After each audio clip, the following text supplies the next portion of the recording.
All right. Well, welcome everyone to the Beauty Business Strategies Podcast. Again, happy to be with you. My name is Michael Yost, and today we are joined by Tim Howard. Tim, how are you? I'm doing really well, thanks. Awesome. Really well. So just before, if you're not familiar with Tim, he's with a spectacular company called Vish. And if you're not familiar with Vish, you know what? I think the best thing to start out with, Tim, is give us a little bit about Vish for those not familiar, about what Vish is, what it does, and maybe it'd be great just to give like a little bit of just backstory about where did Vish begin and its beginnings.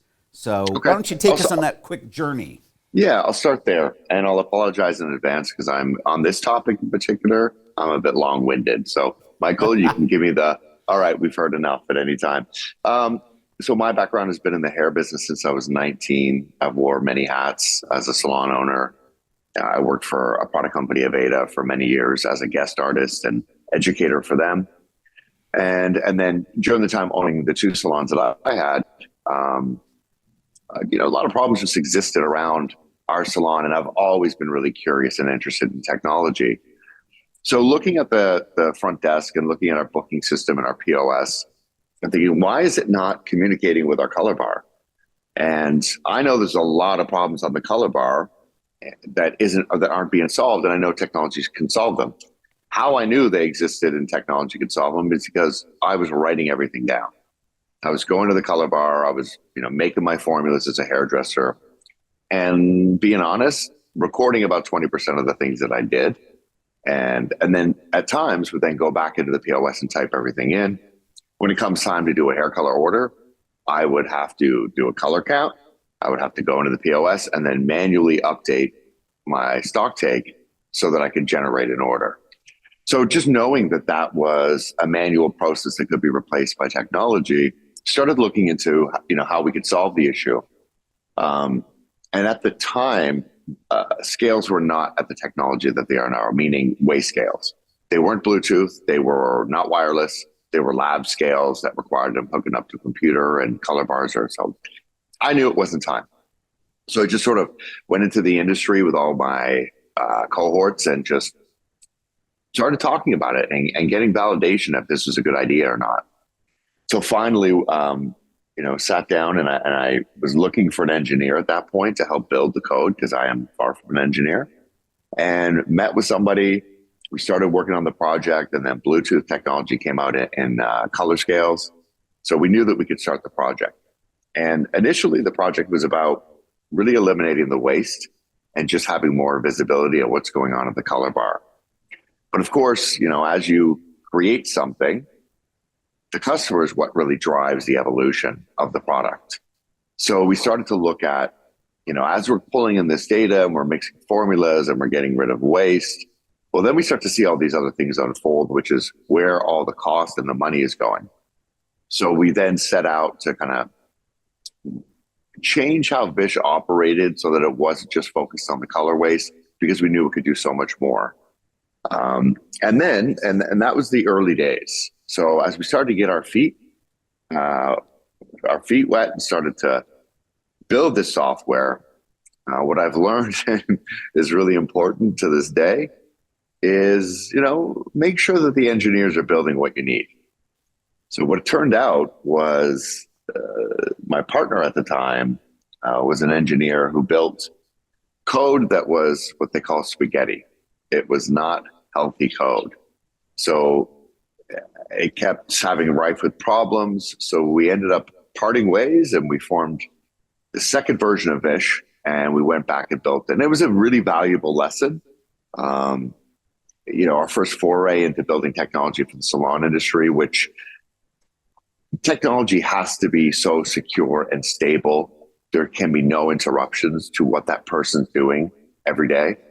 Early days, I likened it to Uber. When the Uber app goes down, you can't do your job, which means you can't make money. And we've always treated Vish the same way, is to create a tool and technology that people can use every day. It's stable, it's secure, it's fast. And we continue to evolve that to make it better, not only for the salon owner, but really focused on the hairdresser And earlier this year, we released Vish 2.0, which was, let's take all the information we learned over the previous 5 or 6 years and let's start from scratch again and build the new version of Vish, which is what we did. And that was released earlier this year. And it has been a game changer for everybody. We're very proud of that product. Awesome. Awesome stuff. So I love the fact that, like you shared, I love the fact it started with like, there's a need out there. How do we meet a need? And what's interesting, and we can kind of get into this, I'm sure what's so fascinating is, and you kind of hinted at it a little bit, is I'm sure like most things, you start to try and solve one problem and you discover all the other things that you probably start finding all these other data points and pieces of information that it just kind of starts expanding even, beyond maybe what you initially thought this would be. I think we can kind of get into a little bit of that, but let's kind of start with the core, which is, so at the core of this really, this is really about this idea of how can we be more efficient with our costs, and the idea of where waste is in a big key area in businesses, especially around color waste. Again, it's something that is predominant out there. So give us a little bit about what you're seeing. So again, where waste fits in to us, and I know with you, and as we've talked over the course of our times together, is this all comes down to pricing and being able to price properly and saving cost and various things. Where do you really see in that area, where do you really see the greatest, what are you noticing as far as greatest gains and opportunities in that area of pricing and waste and just expenses? Yeah. Okay. So if we think about waste, and in order for you to be environmentally sustainable in a business, you need to be financially stable first, or sustainable. So you need to be profitable. It's great to say that we're going to do all these environmental measures, but it's important to be environmentally focused, and they go hand in hand with each other.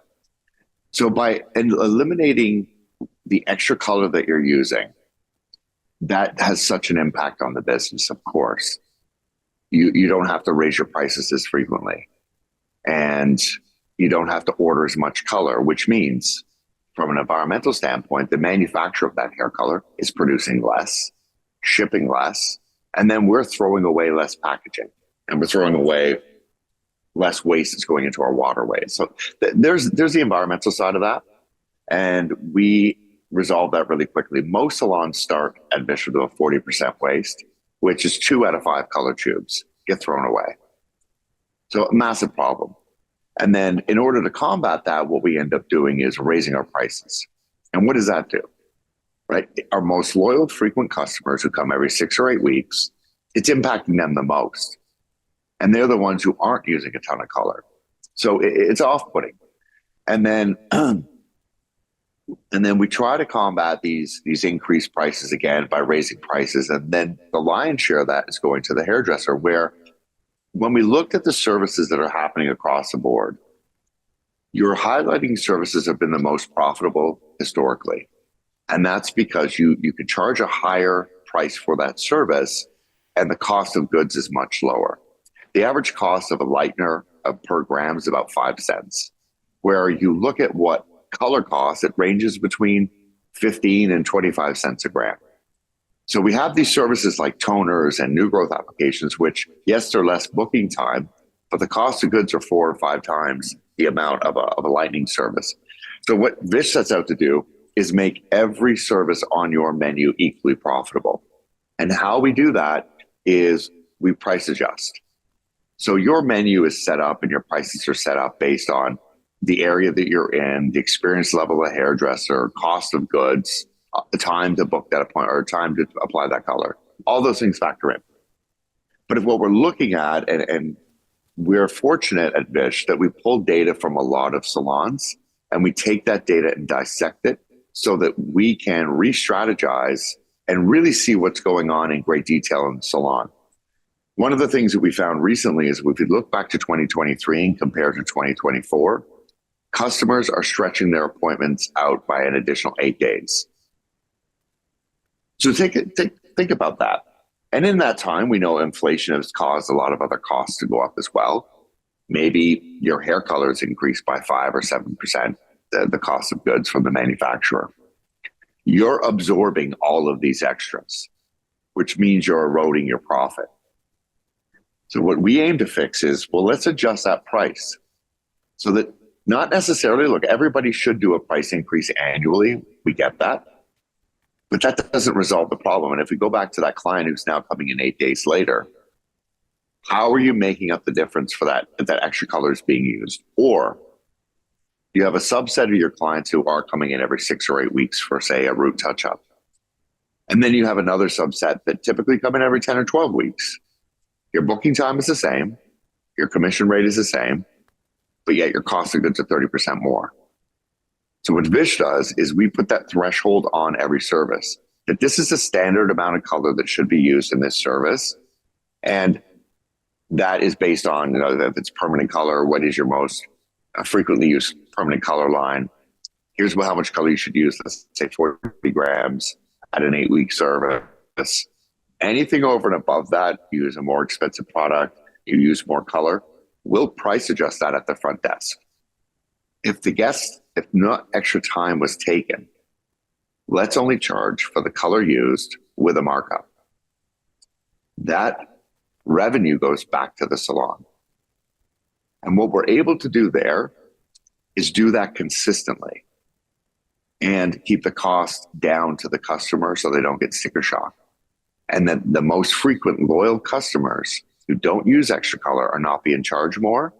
It's the people who are coming in a little bit later, who are having a little bit of extra work done. Because what we see consistently across the board is that we're really good at hairdressers at being creative and delivering great service, but we're not always good at charging those extras when we need to. It's inconsistent. So if I've mixed extra color and maybe it's only 15 grams, my salon says that I'm to add an extra bowl fee. By doing that, I'm charging the guest $25 for a little bit of color. I don't feel justified. I don't always charge it. And then the salon is losing money. And the guest experience is sometimes I pay more, sometimes I pay less. It's inconsistent. So we simply just make it easy to understand, push that information to the front desk. It gets collected. And now we can aim to get your cost of goods on a color service down to 5%. I love all of that. You said something, I'm going to backtrack because you shared a lot of really powerful things in there. I'm going to backtrack to the beginning. I want to make sure I got this, heard this right, and am interpreting the right way. You talked about initially, right out of the gate, you talked about most when you start working with the business, you see a color waste. I think you used 40%, and you kind of equated that to the idea of that means out of every 5 color tubes, you're wasting 2. And obviously what we mean by that is it's not like it's left in the tube. It just means it gets put into a bowl that never makes it to the application or isn't needed for the full application. You're done, and again, it goes down the drain. So did I get that right? That you really see, like, you said it perfectly. You start working 2 tubes for every 5 on the average. Yep. That is crazy. That is crazy. So what do you notice? So for people that, I'm just going to kind of build off of that and come back to a couple of other things that you said. Building off of that, what do you see then? I mean, what would be like if someone's working, with Vish and utilizing it, where do you see them ending up in that area of that waste area? It really depends on the salon and what their goals are. And the beauty about Vish is that we built a system that is customizable to your business. So if we think about the market and we think about salons that charge $500 for a balayage service, and then we see the same service at another salon, it's $100. Well, cost of goods on the second salon is much more important. For those salons, we really aim to drive down cost and pick up the extra revenue. So those salons, we can get them down to 5% waste. So we see people in the beginning, wasting $2 and $3 per service in color down to 17 cents waste per service. And simply all we ask them to do is take that color bowl at the end of the service before you throw it in the sink and drop it on the scale. We'll calculate the remaining color of the bowl, deduct it from the formula, and then when that guest returns, we tell you how much color you need to do for that service. You have freedom to change it, but we give you that starting recommendation. I love that. I love that. And again, I want to just kind of say out there to the listener, I want to be kind of clear about this because, again, I always want to protect what we do here with this podcast. And the podcast is not to bring people on, and I'll just call it what it is. I don't want people to come on and be advertisements, but I love the information that's being shared here. And I think what's really important is that, again, what was just shared, using the technology that Vish has from a 40% waste to a 5% waste. And like you just said, sharing that information there about cost-wise, that is mammoth information that we need to be aware of because it does not, that's game-changing, first of all, to the overall health of the business from a dollars and cents standpoint, which again, of course, is strategies we are hyper concerned about because again, building better businesses that way is critical.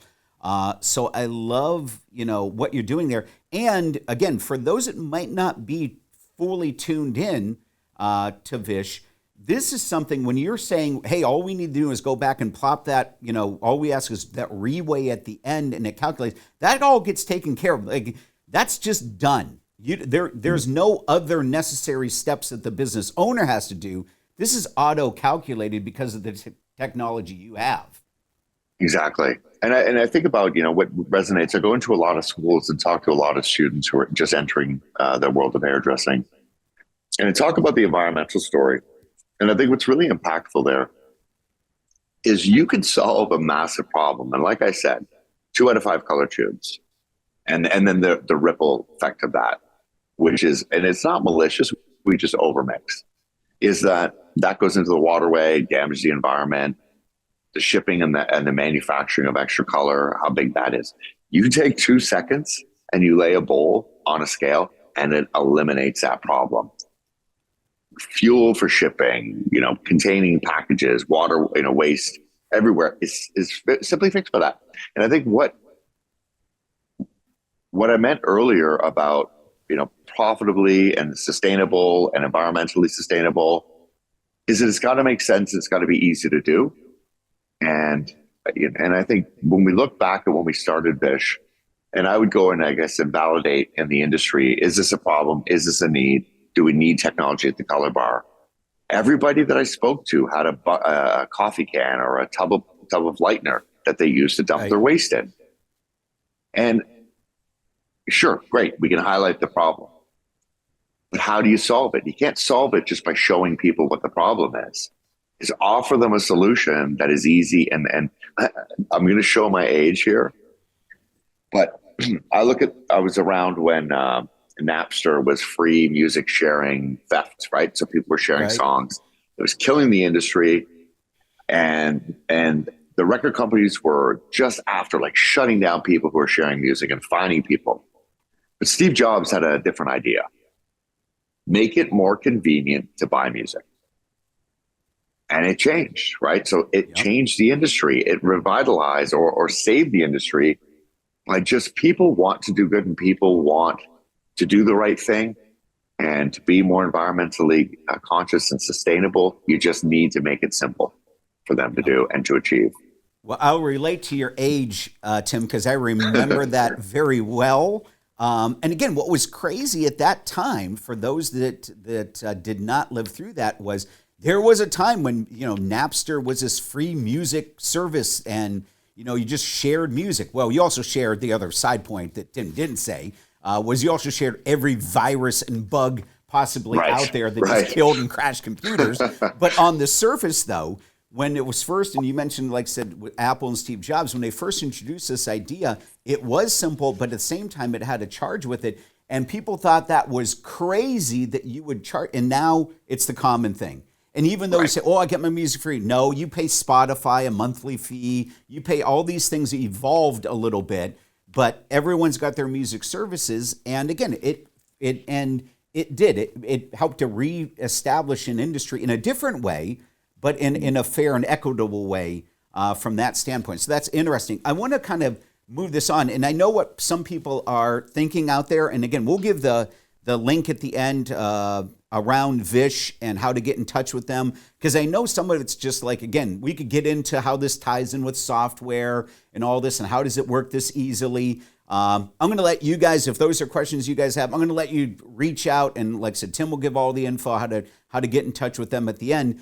But to do all of this, to make it as easy as I lay it on a scale, what? You know what I mean? Go from 40% waste to 5%? Like, I need that in my life. But while I have you, Tim, I'd be interested to know, especially now as you continue this evolution over these years and now in the 2.0 aspect of Vish, what other data is coming up for you? Like you mentioned, like people extending services, and you're seeing that. You know, I love the fact that you've confirmed that, because that's something we definitely have been seeing from a coaching standpoint and working with businesses. We hear exactly that exact same, you know, instead of every 4 weeks, it's every 6 weeks. Instead of 6 weeks, they're booking 8. And you're confirming that with you're seeing your data saying, yeah, they're pushing it out 8 days. That's that week to 2 week kind of period, depending on the person and what you're showing. What other data are you seeing that really do you find really relevant for our industry that we should be aware of?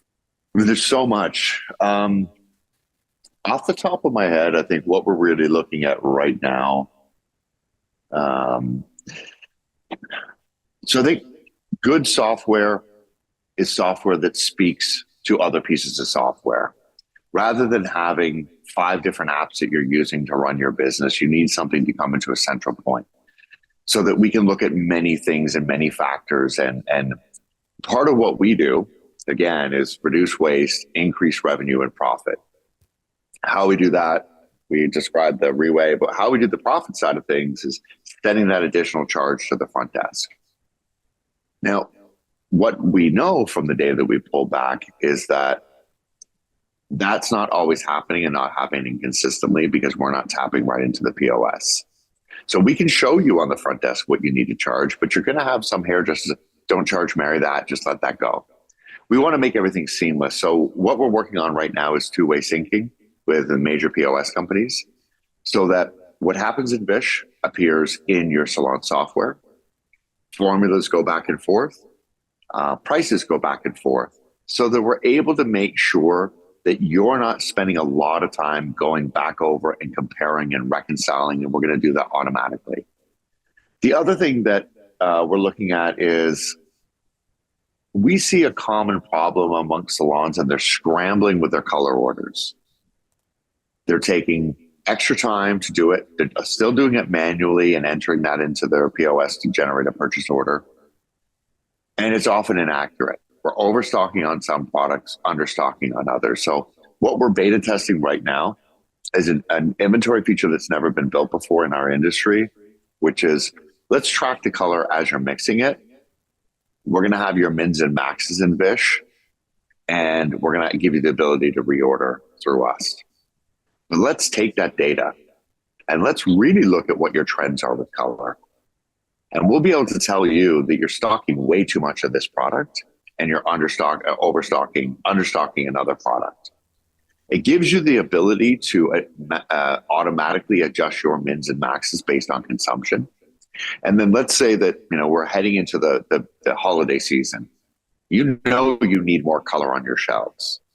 So based on those trends and the data that we've collected, we've built a simple slider that says, I want to carry a month and a half worth of color, 2 months worth of color on my shelves, and I want to order every 2 weeks. We'll automatically adjust the mins and maxes on that order to accommodate that so that you're not running out of color and you're not overstocking color. Because what happens when we start running out of things is that's, again, where more cost gets driven up, because what your team are doing is trying to make these colors that you're out of stock on. They miss the mark, they use too much color, and then again, maybe you're doing redos and your guest isn't as happy. So we really want to solve all of those problems. And again, pulling that data in and looking at it and using POS data as well to really help us fine tune all processes that are to do with hair color. I love this. This has been a great conversation.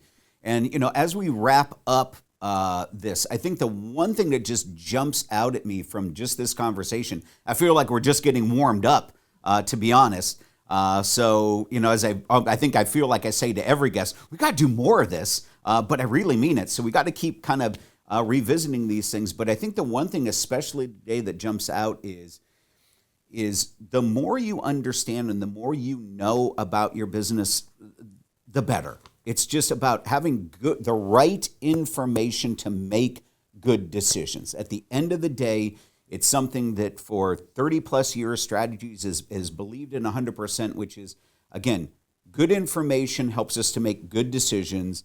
And that's what I love about this conversation today, Tim, is just the fact that what Vish does is it gives us information, and good information, in a very important way that helps us to make better decisions for our companies. And so with that in mind, I would highly encourage that if you haven't heard about Vish, take a look. If it's something that you're aware but always kind of been like, I'm not really sure, might be time to take that closer look and explore that a little bit farther. So Tim, if people are looking to kind of like, what's the best way to get information and connect with you guys if people are looking to, like I said, gather a little bit more, get more information and figure things out?